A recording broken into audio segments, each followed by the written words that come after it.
Our speaker today runs just about everything when it comes to orthopedics and sports medicine, which is a very, very broad topic, I'm finding out. Sports medicine, to me, is a relatively new term, and as I age a bit, I like it a lot better than geriatric medicine, although I think maybe I have some other candidates in the audience.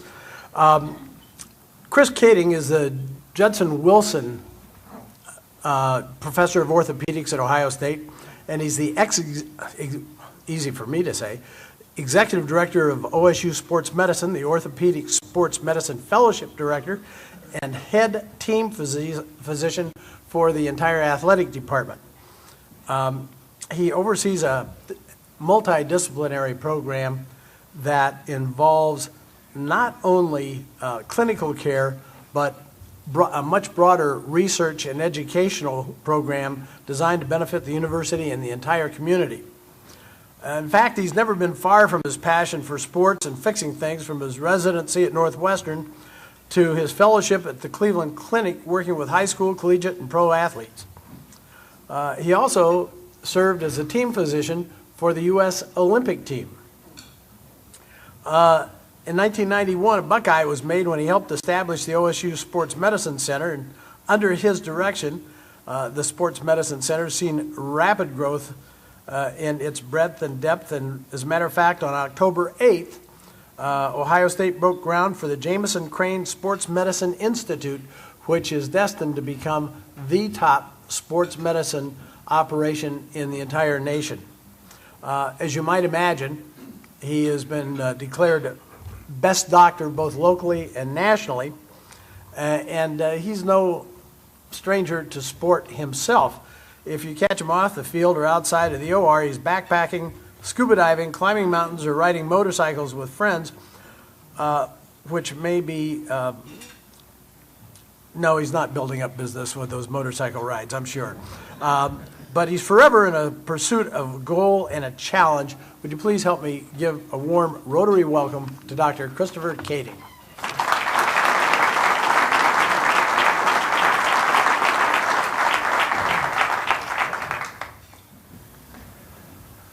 Thanks, Dan, and CK and the rest of Rotarians to give me the opportunity to talk about something that's very dear and close to my heart, is sports medicine.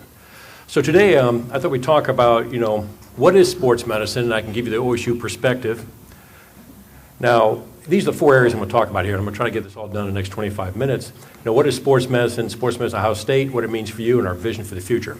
Now, Dan was very kind in his comments, and I've been blessed that I'm the head team physician for the Buckeyes, and I became the head team physician in 2004. I was the orthopedic consultant in 91, so I've seen a lot of ball games. So what is sports medicine? Now, really, at its core, when people say, gee, Dr. Kaeding, how is sports medicine different than orthopedics? I'm taking care of a sprained ankle or whatever. Well, really, it's treating the injury in the context of the athletes. What are the priorities of athletes? What's the psyche of the athlete? What's the physical condition that we're dealing with? What's the priority of timing of the game, the season, or the career? So it varies.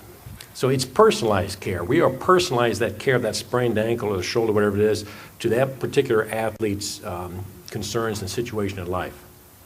So in sports medicine, we may give suboptimal care to an injury. I want to stop there so make sure I don't get misconstrued. We don't always give the best care for the injury because we want to give optimal care to the athlete. Now, what's an example of that? A sprained ankle. A basketball player sprains his ankle. What's the optimal care for that athlete, for that ankle? Well, it's probably immobilize an ankle for 4 to 6 weeks, like that ligament heal, and another 6 to 8 weeks of neuromuscular training, get all their muscles and reflexes and strength and endurance of the musculature around that ankle to recover. So you can tell that basketball player who's trained and made such a big part of his life, or maybe even self-identity, to play basketball, that you're out for 3 months because you sprained your ankle? No, we tape it up. We do what we can to allow them to get back to play because playing is of greatest importance to them. So we're giving optimal care to the athlete even though we're giving suboptimal care to that ankle sprain. So in maximizing the care of the individual, the challenge is we can alter the treatment of the injury to benefit the individual as a whole, but we must never risk the individual as a whole to return an injury to competition. So if you follow that. So that's the dynamic we get caught in.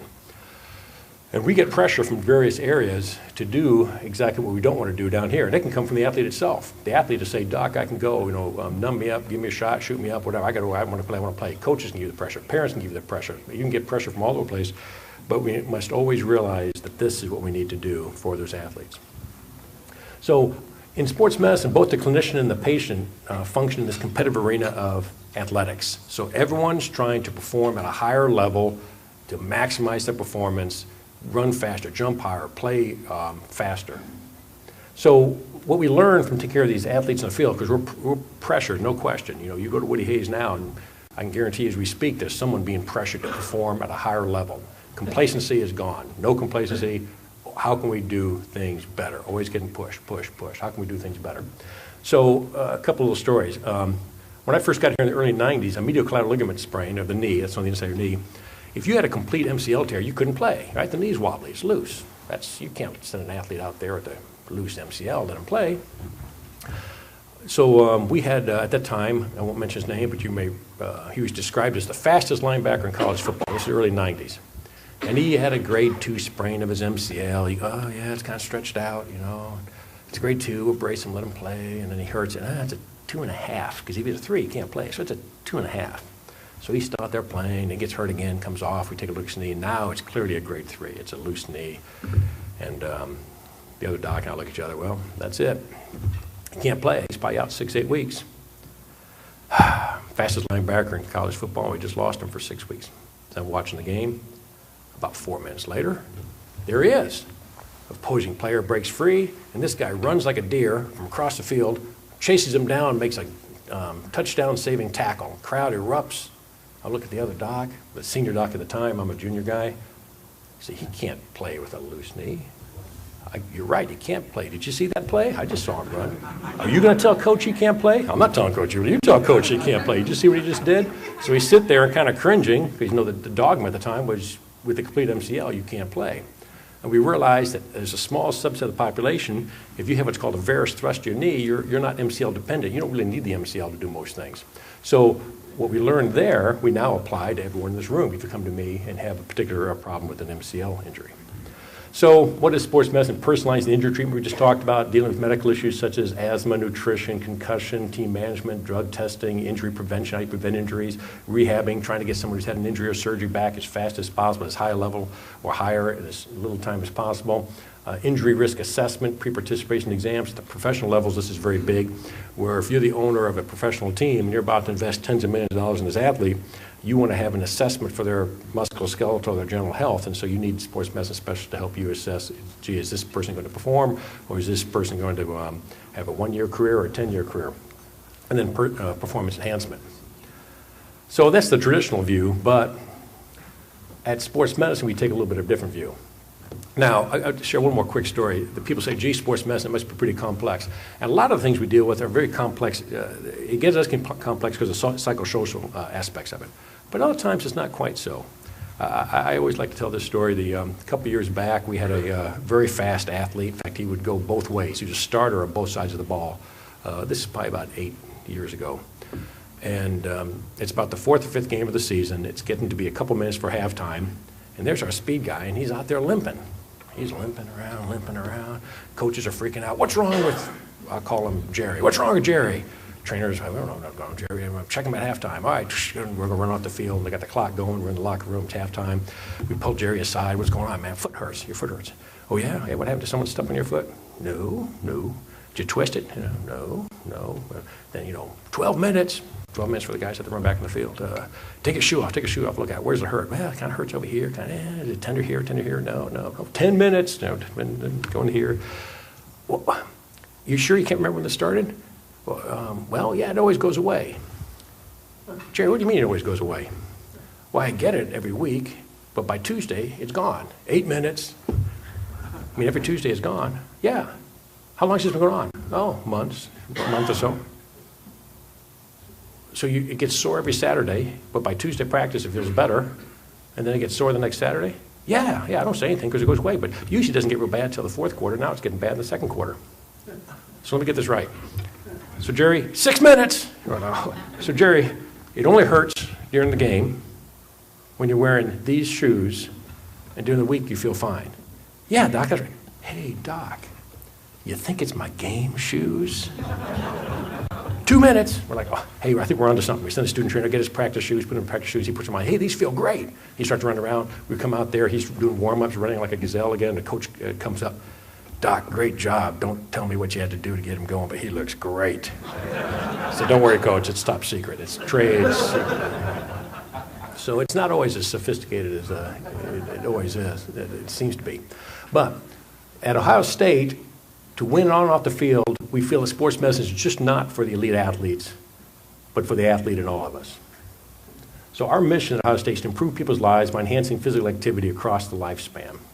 So Hippocrates in 400 BC, he said, eating alone will not keep a man well. He must also take exercise. For food and exercise, while possessing opposite qualities, work together to produce health. So all this stuff about eat right and exercise, you know, they knew that 2,000 years ago. So I don't know how far us doctors have come. But exercise is medicine. We know that there's tremendous health benefits even to low levels of exercise. All right, so the second sentence here, the second line, this point here, the amount of exercise needed to benefit health is much lower than the amount needed for fitness. All right, so if you are here in this room, you say, yeah, I'm getting too old to this, it's exercise, and I'm never going to run a marathon in 3 hours or do this or that. The amount of exercise to improve your athletic performance may be this great. You may have to work this hard to improve your athletic performance. But you know what? You only need about this much exercise to improve your health. That's the beauty of this. There's been plenty of studies out there that are showing you are better off being 20 pounds overweight and exercising 5 days a week than starving yourself to a low, percent body fat and not exercising. So you can be skinny and unfit, or you can be fat and fit. I like the first option, being a little extra weight, but I still try to exercise 4 or 5 days a week. We know that regular exercise can reduce the risk of heart disease by 40%, risk of stroke by 27%, diabetes by half, high blood pressure by 50%, recurrent breast cancer, colon cancer, you can keep going, all these, Alzheimer's, depression, all these things are benefited by exercise. So Bob Salas, he's the one who coined this phrase that exercise is a medicine or as medicine. And he's quoted saying, if we had a pill that gave all those benefits we just enumerated and was readily available, we'd find a way to make sure that every patient took it, right? So if I had this intervention, this pill that does all that benefit, everyone in this room said, yeah, give me that pill.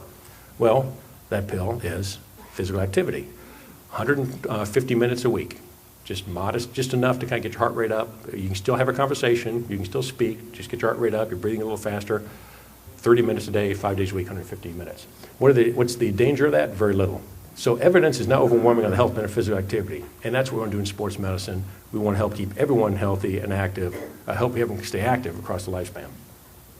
So we had a major organizational and conceptual restructuring at Ohio State many years ago, and what we did was, I like to say, we need to play to our strength.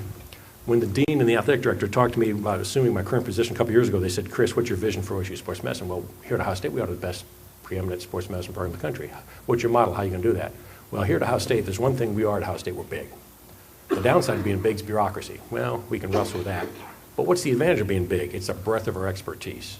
We have experts in just about anything and everything. Let's play to our strength. Let's start a multidisciplinary model, have a center, not place sports medicine in a single department. I'm an orthopedic surgeon, and we did some benchmarking. 80% of academic sports medicine programs are in the Department of Orthopedics. I realized here at Ohio State that would limit us. So we went to a center, and we have all these disciplines under one model of the umbrella of sports medicine at Ohio State. So you can see just in the last 8 years, success we've had at how many different areas, departments, colleges that we touch at Ohio State. So since 2005, we've hired all these personnel. And you can see some of our success right here, the growth in the last 10 years with this new model. And we're plateauing here a little bit because of physical space, and we're going to address that and mention that here in a second. Our physical therapy visits, our financial performance continues to improve. So winning on and off the field, a lot of it has to be innovative, right? You want to do the same things over and over again. So several types of innovation. One is organizational innovation. Now, one of the organizational innovations is that fact that we have this multidisciplinary model. Next. And the other is that our clinical care is also multidisciplinary clinical programs. We have a dance medicine program, we have a cycling medicine program, running, throwing, golf, ACL prevention, cardiac restoration, performance, hip preservation. These are all multidisciplinary clinical programs. So we take surgeons, non-surgeons, therapists, athletic trainers, research assistants, these masters in public health people, and we couple the clinical program with educational research programs. And that's, I think, one of the keys to our success with all these successful metrics you see. So what about clinical innovation? We were, this next little video seems to give me a lot of credit for it, but I'm not taking the credit. It's the system that now industry and people are coming to us, coming to Ohio State with some of these new technological innovations they want us to pursue. We had a big bang out of this Google Glass. So this Google Glass, and this is technology that's here. That was the very first surgery done with Google Glass, and it was we were able to telemedicine it across the internet. And what it is it's this hands-free, head-mounted interface where I can see this. It's like a rearview mirror. There's this little lens right here that they can send visual to you. You can send, there's a camera in it, you can send visual to someone else, and then there's auditory. In fact, it's kind of bone conduction. It sits here in your mastoid process, and you hear this voice in the middle of your head.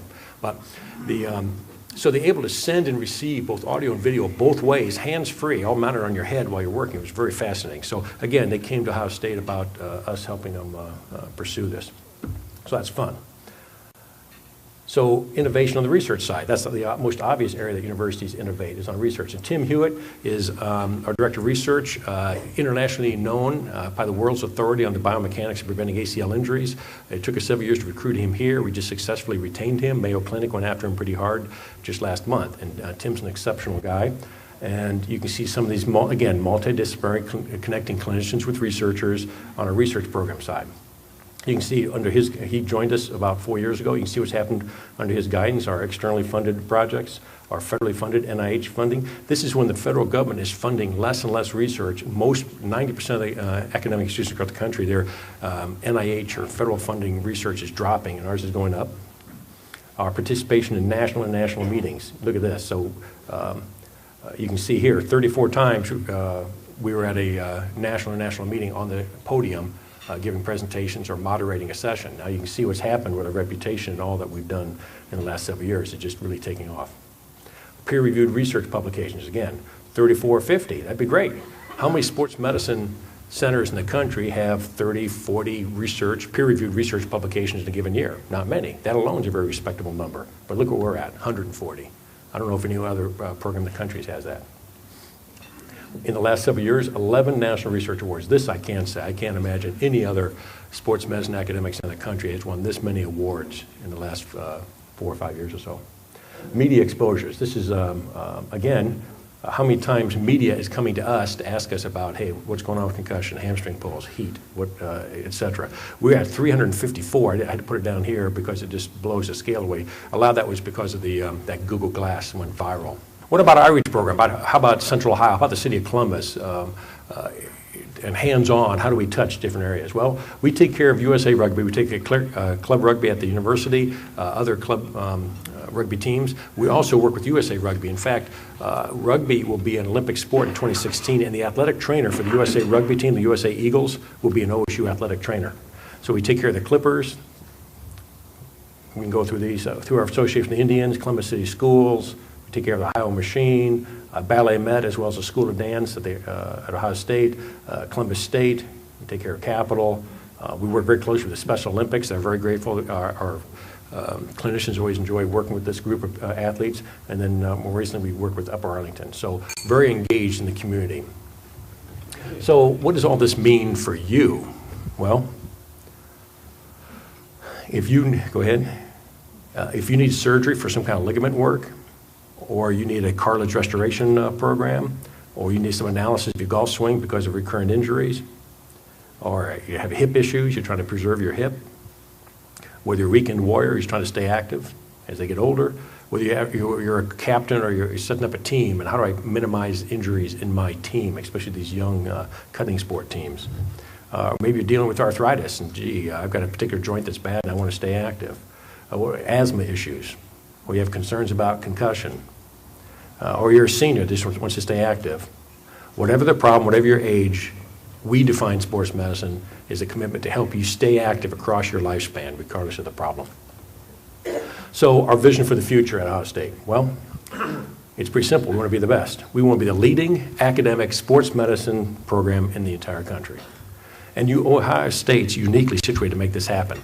I tell people, from my humble view of Columbus, I think there's a handful of things that Columbus has the potential to be a national leader in, and one of them is sports medicine. We have this innovative organizational structure we've talked about that very few academic centers have. I predict in the future everyone's going to be copying what we put together here. We have this tertiary care academic medical center. We have a preeminent athletic department. We have a very dynamic large land-grant research university, and we're in a large, attractive city. All these are touching each other, and what this does is it gives us a sustainable competitive advantage. Now think about it, Notre Dame doesn't have this, Penn State doesn't have this, Purdue doesn't have this. You go across a lot of our peers, and a lot of them don't have these pieces all juxtaposed, and we all have it right here. Believe me, to be a leader, you have to recruit, it's all about people, right? You have to recruit talent. Recruiting talent to Columbus, Ohio is a lot easier than West Lafayette or East Lansing or some of these other cities. So we have the ability to pursue this. So we need a new complex to house all these multidisciplinary programs, our educational clinical care research performance, and our surgical suites. We want all of these under one roof on the athletic campus. When this facility is complete, it'll be the largest, most comprehensive sports medicine facility in the country. We've benchmarked, we've been down to Jimmy Andrews, down to Pensacola. Went to about 6 or 8 different institutions across the country. Different pieces they'll have, but we're gonna have all the pieces all under one roof right here at our brand new, we just broke ground last month on the Jameson Crane Sports Medicine Institute. So it's on the corner of 315 and Ackerman on the northwest corner of the athletic campus. So we're very excited that we can also leverage some of that brand to the Buckeyes. So I like to say people around the country expect OSU to have the premier sports medicine program, and let's not disappoint them. All right, thank you.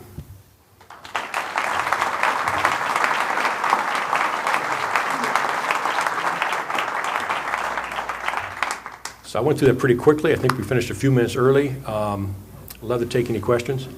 Hindsight's always 20/20, but if you look back on the first surgery that Braxton Miller had on the shoulder and then the second one, is there anything you might have done differently on the first one that would allow him to continue to play football?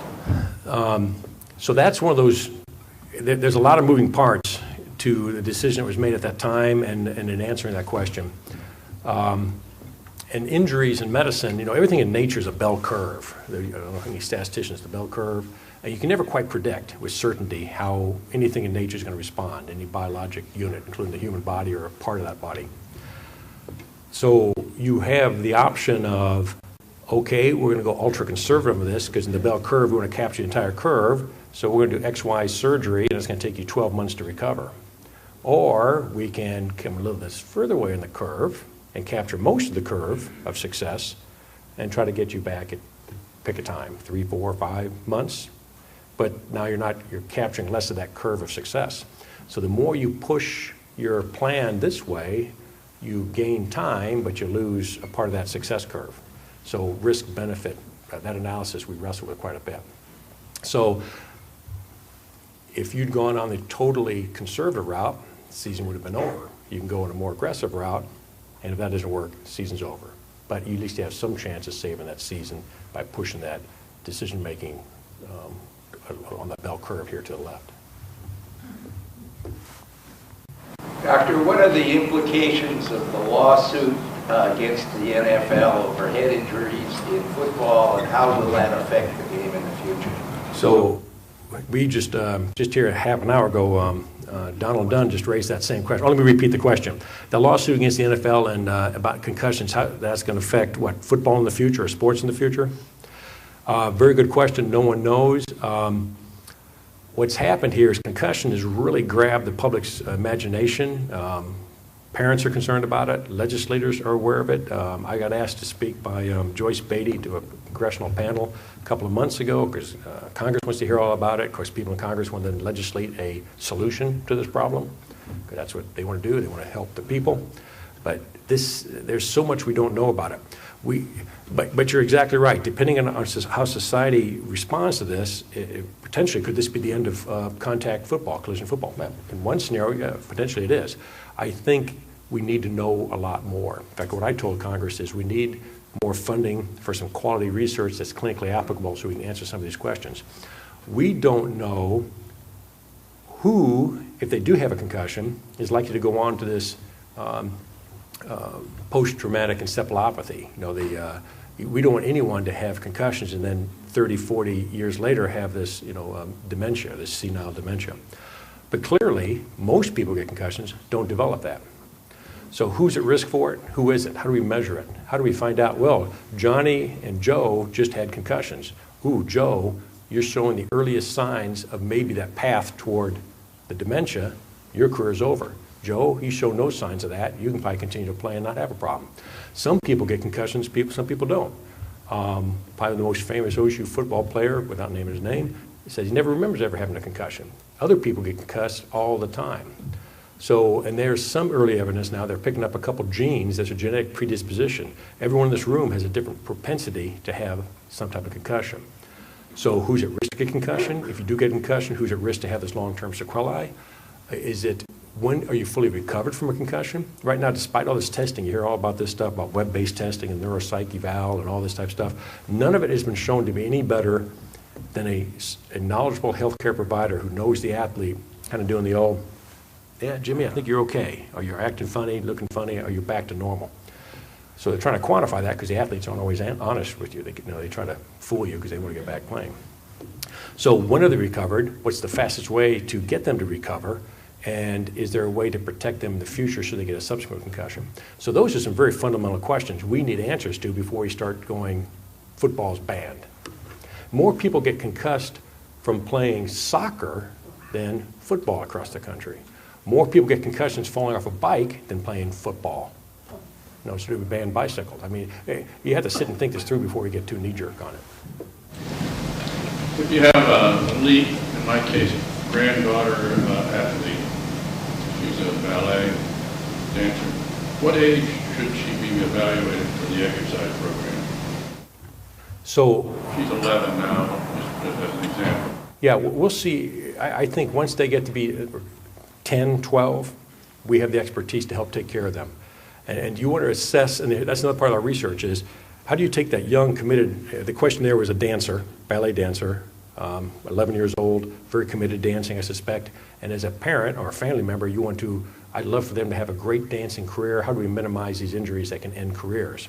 So assessing them, doing these functional movement screens, how do we identify for you, each individual, you have a risk for a shoulder problem, you have a risk for a knee problem or a hip problem, or you have the earliest signs of this particular problem. Let's do some modifications to prolong your career and minimize progression of that particular problem. That's that preventive, personalized healthcare that we're pursuing, we're learning more about, and that's Tim Hewitt's expertise, so trying to identify the risk factors for any particular injury and then personalizing it for you. I've been around a long time, even a year longer than your Jim Crane year. And I've never seen an athletic team get bit as badly by the same thing as the women's basketball team. Is that pure freak or any indication they're doing something they shouldn't be or not doing something they should?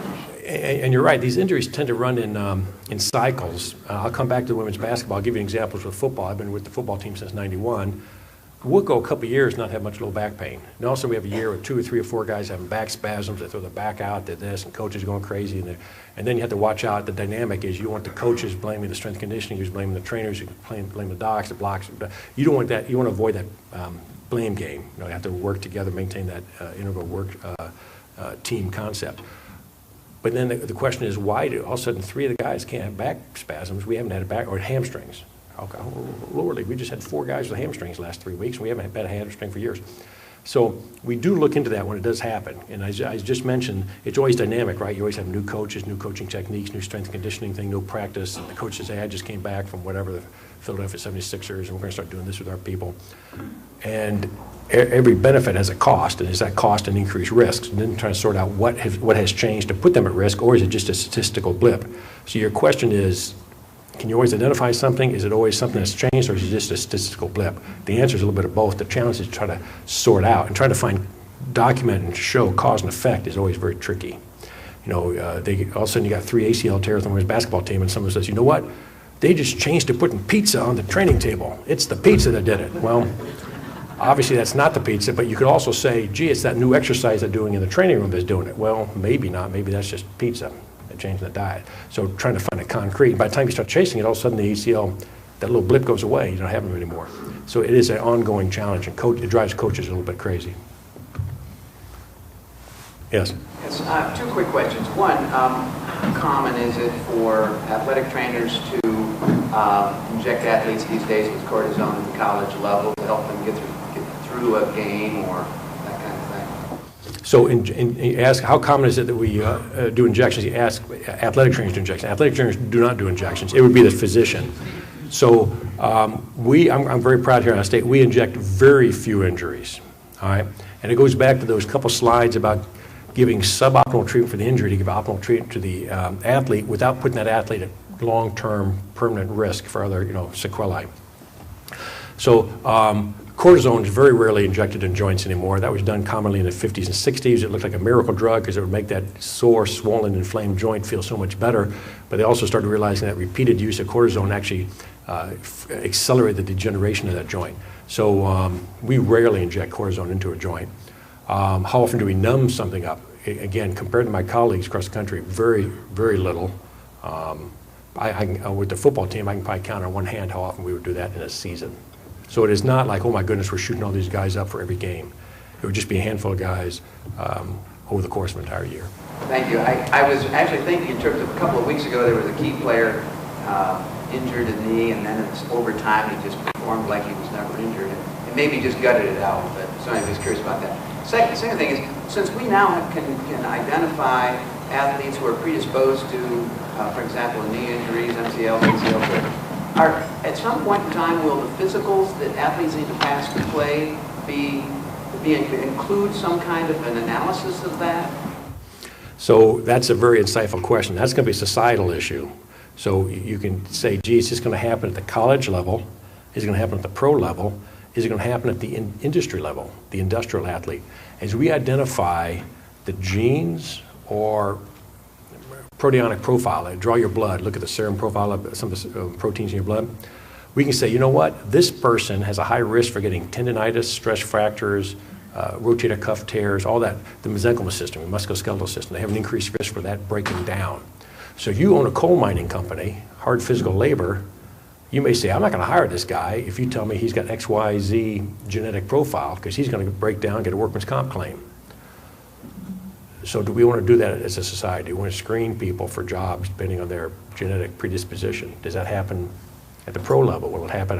I'm guessing the first place it may happen maybe at the pro level, where they'll draw some blood and do some testing and get a sense for how durable, how likely you are to stay healthy for the next 5-10 years.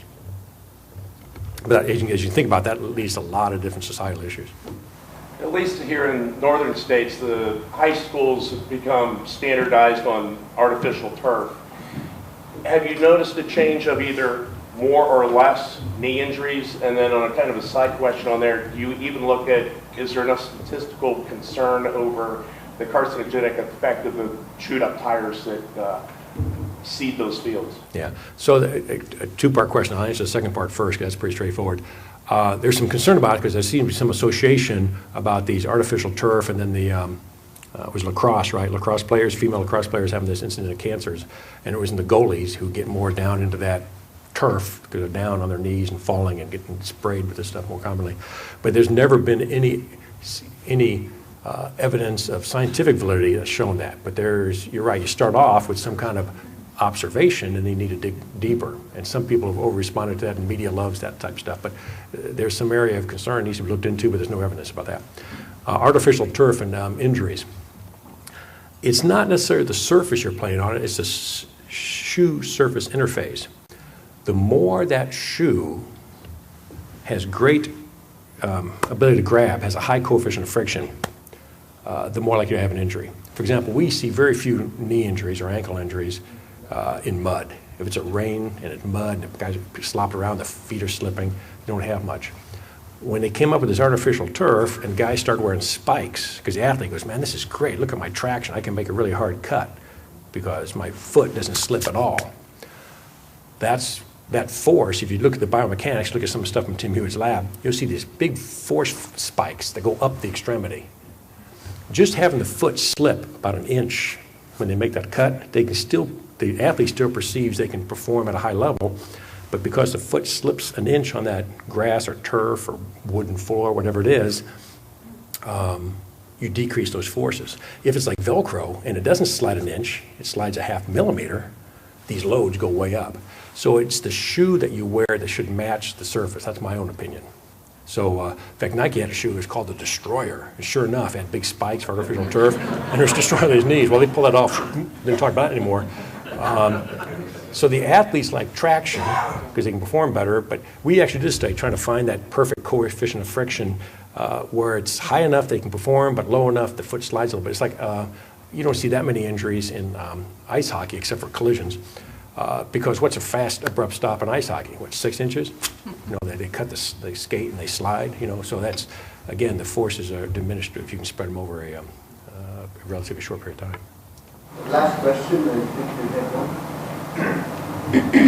For the people in this room, and let's just assume a median age of 55 and good cardiovascular health, what's the best activity when you have limited time to get that amount of exercise you were talking about? Walking, running, bicycling, swimming? Best question to end the day on. I'll repeat the question. He says if you're 55, which in my opinion means you're just about ready to peak, and you're in reasonably good health, but you're 55 and you've taken some of this talk to heart and you want to get in your 150 minutes a week exercise, he asked, what's the best exercise? Well, here's my response to that. You want to get your heart rate up to a conversational level, meaning, okay, you're breathing a little heavier, and your heart rate's up, but you can still have a conversation. If you're breathing so hard you can't have a conversation, that's okay, but you don't need to be at that level. All right? So you got your heart rate up a little bit. You need to do something that doesn't cause you to be sore the next day. If you've got a couple sore knees from whatever, your high school football days, and you're going to start walking, and the next day your knees are sore because you did walking, well, I wouldn't walk. All right, so if you've got a particular joint ailment and you're sore the next day, you shouldn't do that. So maybe you should swim or maybe you should cycle. Third part of this whole thing, do something you enjoy. Don't make it a chore. If you absolutely hate jogging, but I got to jog to make myself healthy, but you'd rather go to the gym and do on a rowing machine or a stair climber or elliptical or something, then do that. Do something you enjoy. A lot of people, if you do it, especially the women, if they do it with a girlfriend and they meet, 3 days a week, whatever, now it's a kind of a social thing. They do it and they're kind of committed to doing it. So do something that you know yourself, be honest with yourself. Is this something I'm going to do every week for the next 10 years, or is this something I'm just going to do for a couple weeks and get tired and quit? So do something you enjoy doing. All right, thanks a lot.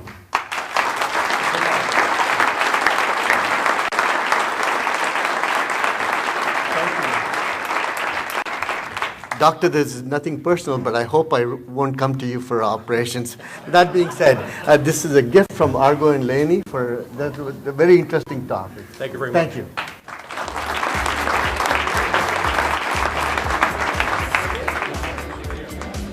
Thank you.